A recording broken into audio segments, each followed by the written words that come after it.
Nous sommes mercredi 29 mai 2019. Madame, Messieurs, bienvenue à suivre cette édition à langue française de la télévision Renaissance. Les titres pour démarrer.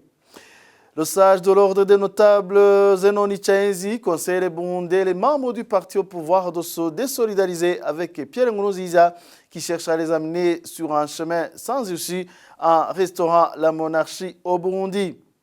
L'Agence pour la promotion de l'investissement au Burundi est pointée du doigt par le porte-parole adjoint du président Alain Diomède Nzeyimana qui travaille dans l'opacité. Mais l'API, de son côté, présente un bilan largement positif selon ses rapports périodiques. Et des cours en arabe seront désormais dispensés à l'Université du Burundi. Le responsable de l'Université du Burundi affirme qu'apprendre cette langue sera un privilège indiscutable car elle est parlée un peu partout dans le monde. Voilà pour le sommaire.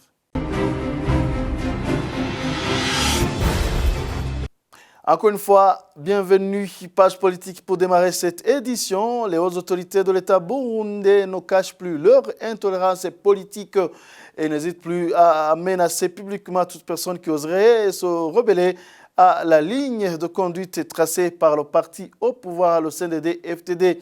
Ce comportement n'inaugure rien de bon sur l'espoir d'un processus électoral apaisé et transparent en 2020. Thierry Wiglindavi. Il se manifeste une forme d'expression de la part des hautes autorités de l'État et du parti au pouvoir qui propage et encourage l'intolérance politique envers toute personne qui ne partage pas la même vision avec le parti au pouvoir CNDD-FDD. Ce phénomène s'accentue de plus en plus alors que le rendez-vous électoral de 2020 approche. Le pouvoir d'Ogitega considère les membres de l'opposition comme des ennemis de la nation, des traîtres à la solde des impérialistes qui sont de mèche avec ceux qui ont fait une tentative de coup d'État en 2015 et qui souhaitent le retour au pouvoir de ceux qui ont décapité la démocratie en 1993 en tuant le héros de la démocratie. Le discours de Pascal Nyabenda, président de l'Assemblée nationale, ce week-end à Bubanza, en est l'exemple éloquent. En donnant l'exemple d'anciens membres influents du parti CNDD-FDD, natifs de Bubanza, contraints à l'exil, il a mis en garde la population que quiconque s'opposera à la volonté du pouvoir subira le même sort. Ne permettez pas qu'on vous perturbe, que personne ne vous trompe. Vous avez vu ce qui s'est passé avec l'ancien gouverneur de Bubanza. N'est-il pas natif de Bubanza? Vous le connaissez bien. Vous avez vu ce qui s'est passé avec lui. Vous avez aussi vu ce qui s'est passé avec Manassé. Vous voyez où il est aujourd'hui. Vous avez encore vu ce qui s'est passé avec Epetroni. N'était-il pas natif de Bubanza aussi? Le parlementaire Rugira. Nous ne voulons pas que cela se répète dans notre province, surtout dans ces jours où nous approchons les élections. Ne soyez pas trompés, que personne ne vienne vous scinder en deux. Soyons unis, nous tous natifs de Bubanza. Gardons notre solidarité pour que personne n'ose nous prendre nos dirigeants, surtout quand ces derniers prennent des mauvais chemins. Ceux qui veulent vous diviser, évitons qu'ils réussissent. Ne lui donnez pas de place dans notre province.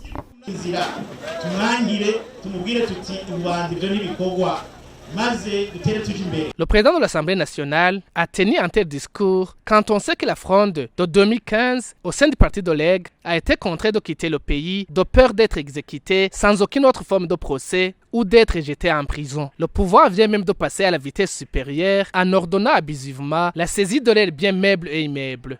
Un discours qui reflète l'intolérance politique de la part des hautes autorités d'un État, menace gravement la cohésion de la société démocratique, la protection des droits de l'homme et montre qu'il y a un problème sérieux de gouvernance. C'est l'analyse du politologue Gérald Bilanhamije. Tout discours a éventuellement un impact ou vise un auditoire. Alors, en principe, les dirigeants ou les bons leaders ne profèrent pas des menaces à la population. S'ils veulent que la population s'aligne sur tel principe, ils essaient d'inculquer les valeurs autour de ce principe, quitte à ce que l'adhésion soit facile. Mais une adhésion par le fer et par le sang, c'est une adhésion factice, parce que les gens vont vous faire croire qu'ils ont adhéré, mais en principe, ils ne l'auront pas fait. Alors, je pense que ce n'est pas une bonne chose de proférer des menaces, surtout que jusque-là, on ne savait pas que ces gens-là qui ont été énumérés ont subi des mesures de la part de la partie gouvernementale. Ce sont des menaces, sans doute, qui sont contre-productives sur le plan de la gestion de l'État. Donc, à mon avis, les dirigeants du Burundi devaient s'atteler plus à convaincre, plus à se faire accepter, plus à être aimé par la population qu'à être craint.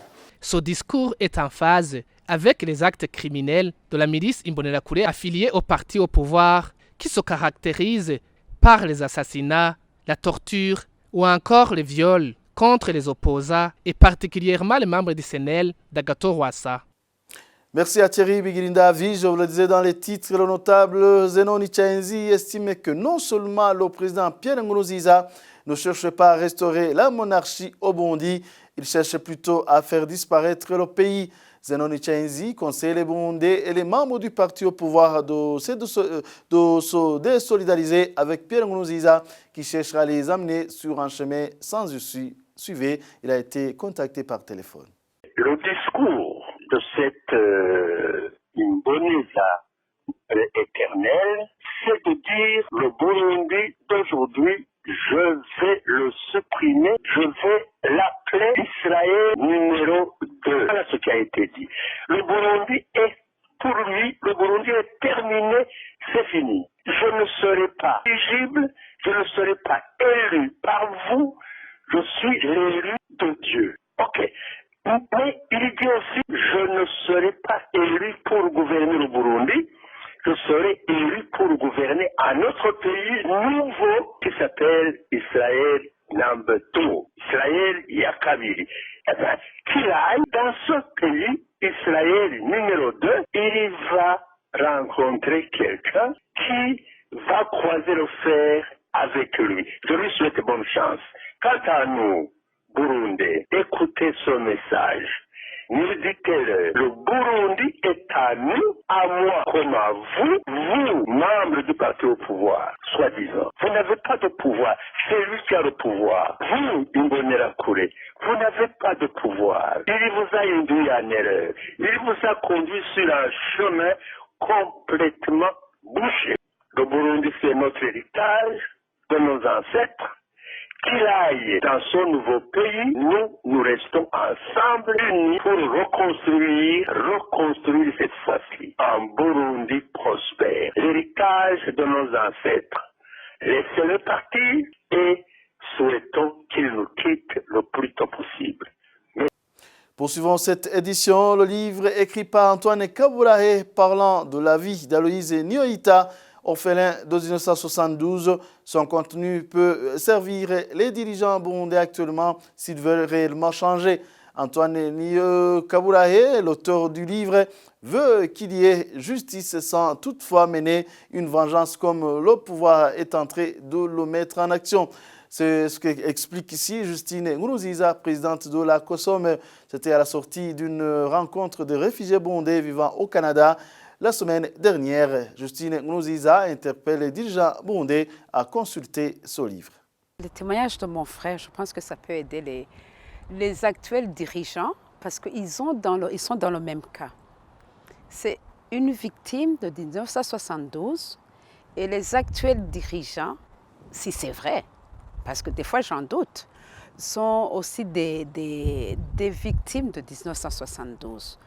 Or, Aloïse, c'est quelqu'un qui est pour la paix, qui est pour la justice et la non-exclusion. Donc, qui est pour l'inclusion de tout le monde, qui est pour la justice pour tout le monde.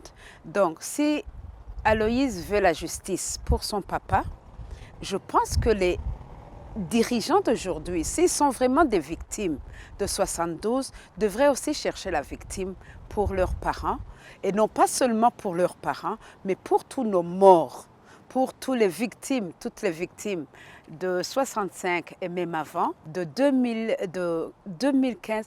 Donc, en fait, si ce sont de vrais leaders, ils devraient chercher la paix pour ceux qu'ils dirigent et aussi chercher la justice pour toutes les victimes, parce que la victime au Burundi n'a pas de couleur. Ils ont souffert de la même façon. Nous connaissons des fosses. Le papa d'Aloïse, il est dans une fosse commune. Les papas ou bien les jeunes qui ont été tués en 2015, ils sont dans des fosses communes. Donc je pense que les dirigeants d'aujourd'hui devraient arrêter ces massacres pour offrir à la jeune génération une vie florissante, une vie pleine d'espoir. Parce que je me dis aussi que si vraiment tu aimes quelqu'un, tu ne dois pas tuer pour le venger, tu ne dois pas le venger. Tu ne dois pas te salir les mains. En Kirundi, on dit « en tuant, en perpétrant ces crimes, attirer de la malédiction sur leur progéniture. » L'Assemblée nationale burundaise a adopté cette semaine une nouvelle loi qui régit le service national des renseignements. Cette loi vient adapter le fonctionnement du SNL à la nouvelle constitution de 2018. Comme l'explique ici Alain Guillaume Bunyoni, ministre de la Sécurité publique, il répondait aux questions des parlementaires.